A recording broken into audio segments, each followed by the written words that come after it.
Well, I think it's personally a commitment that individuals, especially academics, but not just academics, make to assuring their creativity and information and research can be easily shared and built upon by others who are in a common project. And so I think the objective of open access is to enable that common project without bringing a bunch of lawyers into the middle.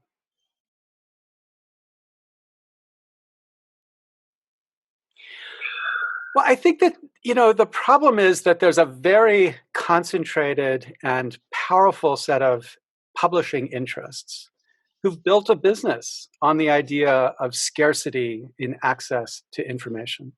And that business is extremely profitable.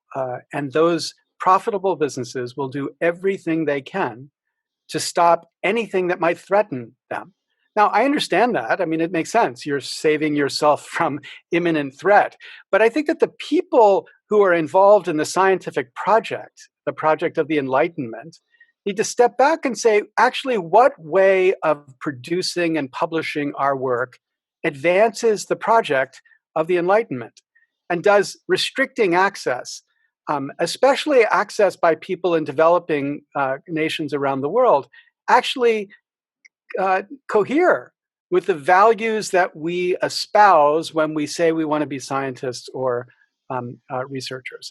And I think when you step back and you ask that question, and you realize there's a perfectly adequate, indeed better, alternative way of publishing that does not deny access to anybody, but assures widespread access and permanent repositories, then I think more people begin to recognize this is what the values of their work ought to support.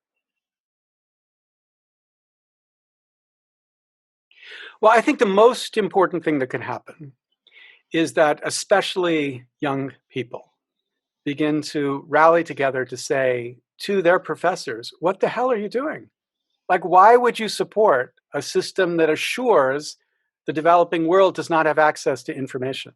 Why don't you make a commitment to publishing your work in a way that guarantees access by everybody? And if you don't believe there should be access by everybody, then defend that principle.